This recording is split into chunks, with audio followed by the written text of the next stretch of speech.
Here's my audience for today.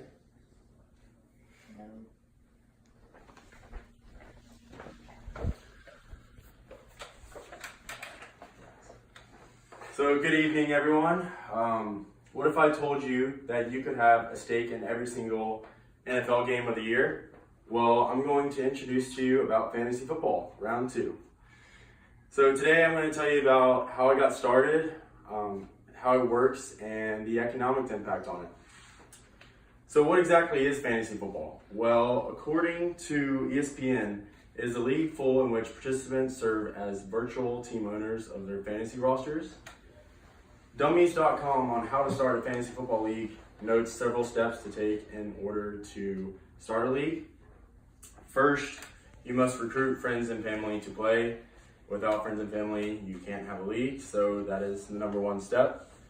Usually you want to have around 8 to 12 members, but in reality, you can have as many or as few as you want, as long as there's an even number.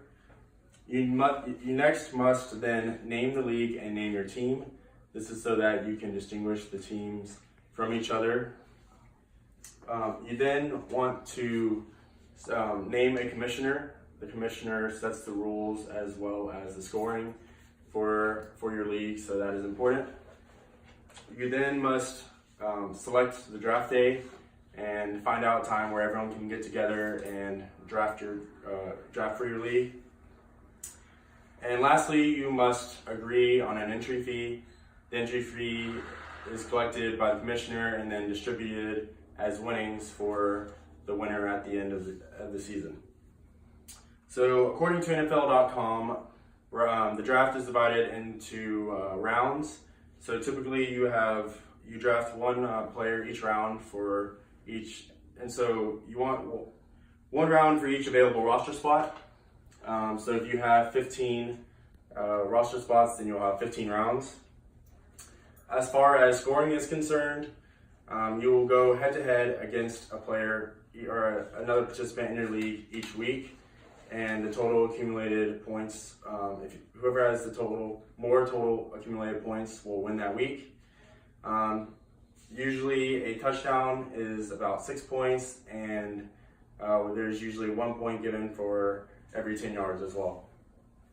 And you want to be sure to set your lineup each week based off injuries and matchups as well to get the most total points you can. Now I'm going to explain to you how it all got started. According to Fantasy Index, it was started in Manhattan Hotel by a guy named Wilfred Wickenbach in 1962. He and a few buddies were out having a couple drinks, wanting to spice up their football lives, and so they decided to come up with scoring for fantasy football. The first league name was called the Greater Oakland Professional Pigskin Prognosticators League. And so it started with just a few guys, but now there are over 59 million participants in the US and Canada. And this is according to FSTA. Lastly, I'm going to explain to you the fantasy impact on fantasy football, or the economic impact on fantasy football. It is vast in number and vast in value. It is now a $7.22 billion industry, and this is according to ESPN.com as well. And like I said, there are 59 million users as well. So the largest source of revenue is from ads, and this is according to CBS. Ads are displayed on the different websites that are used for their fantasy leagues, such as Yahoo Sports, NFL.com, ESPN, etc. There's also a lot of spending by team managers. This can come on draft day for draft parties, as well as memorabilia such as trophies for your league. They're also spending by team managers in your entry fee.